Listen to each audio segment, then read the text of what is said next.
Ito nga pala yung condition nitong bubuuin ko ng motor na 1979 model pa. Sa itsura pa lang ng mga piyesang nakakabit, parang hindi mo talaga alam kung saan mo sisimulan. Pero dahil mas solid sa experience makapagbuo ng ganitong klaseng condition na motor, kaya ito talaga yung mga hinahanap ko.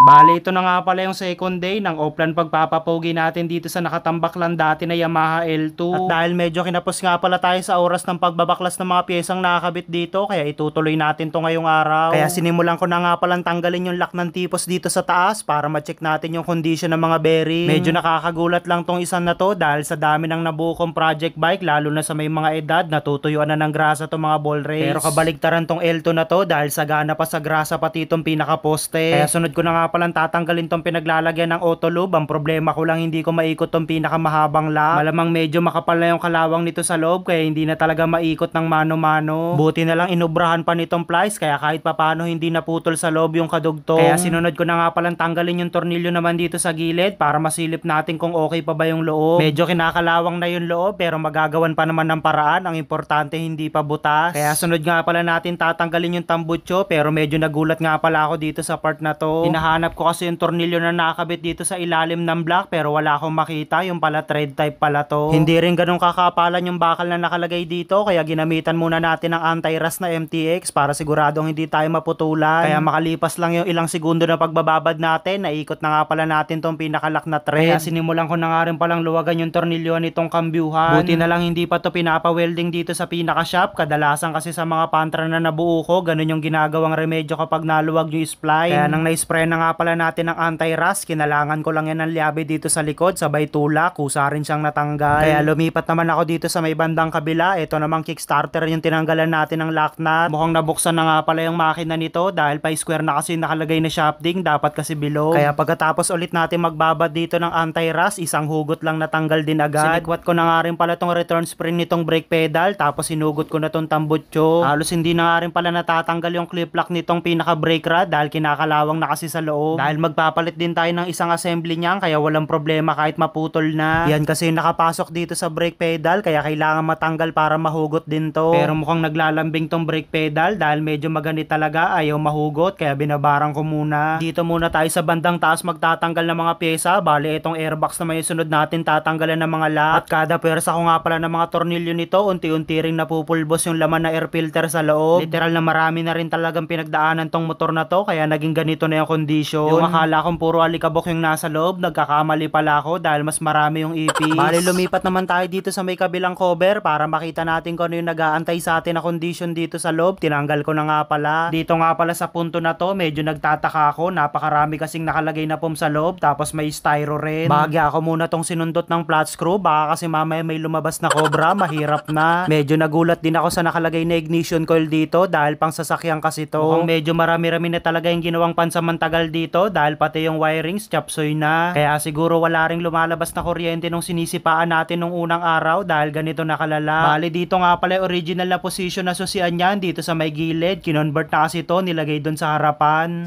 So yun nga, nung natanggal na nga pala natin yung cover dito sa pinaka-ignition niya, ito nga pala yung laman loob.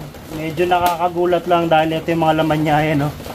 Hindi ko sigurado kung ito talaga yung mga dapat nakalagay dito. Ayan, may foam siya, may styro. Ayan, dito siya nakalagay. Siguro pampasikat dito sa mga wirings para ano, hindi siya kumalog. Tapos ito, may isa tayong problema dito sa sprocket cover niya dahil yung mga screwan niya rito, ayan, pares bilugo. Halos hindi mo na siya maiikot ng Phillips screw. Ayan, umiikot lang. So, tatry tayong gumamit nito. Ayan yung nilalagay sa socket. Try natin kung mariremedyohan pa. Sana umubra. Alright.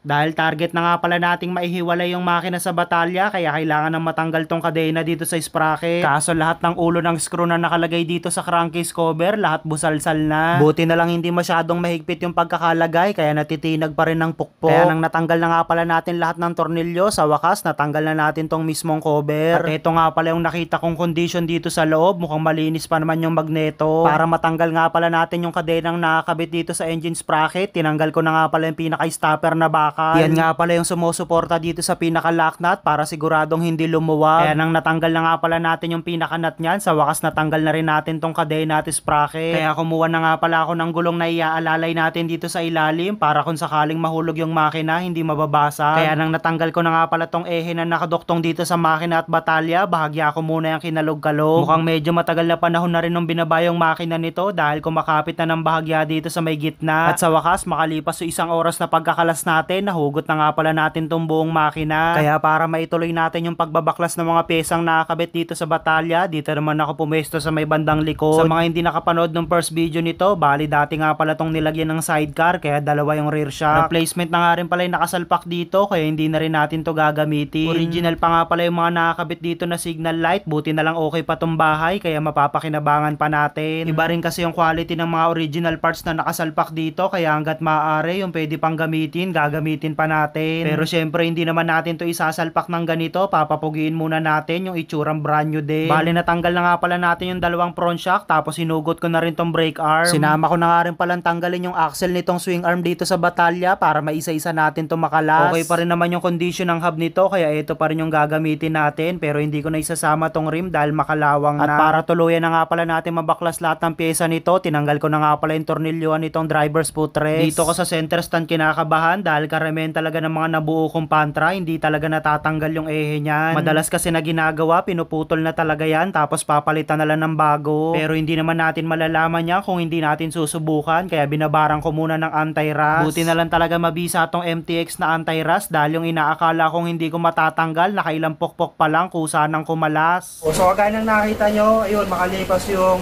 47 years na pag-iwalay na nga pala natin yung makina at saka batalya. Tapos natanggal na rin natin yung mga pyesa na ipapahulay natin, kagaya ng mga front shock cover. Yung hub hindi pa nga pala natin natanggal dahil wala pa kasi tayong bala na cutting disc. Pero ayan, kahit pa paano naman napag-iwalay na rin natin itong batalya at saka makina. So hindi nga lang natin nasimulang linisin itong makina dahil na masyado na tayong hinapon.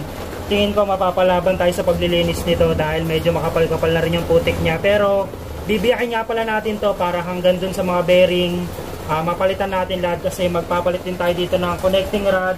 Halos lahat ng laman loob nito change all para siguradong sulit na sulit yung pagbubuo natin dito dahil kagaya ng sinabi ko sa inyo, gagawin natin tong elegante, yung tipong kapag tinignan mo yung lumang itsura niya at saka yung bago niya, hindi mo talaga may kilala. Kaya ayan, hanggang ilalim yan, connecting rod, lahat ng mga bearing nito, lahat yan, palit yan. Yung black, ayan, check muna natin kung okay pa ba. Tapos ito nga, itong batalya, yan, ipaparepaint natin to ng magandang kulay. Hindi ko muna sasabihin para siguradong ma-surprise kayo sa kalalabasan, right? So yun, pansamantala, dito muna nagtatapos itong day to nito ni Project Apo. Kita-kits ulit tayo bukas, itutuloy ulit natin yung pagpapapogi dito, right? Tapos ayun nga pala, sa mga nangarap dyan magkaroon ng sariling motor, kung wala kang ipon, check mo lang dito sa baba, may sorpresa tayo, right?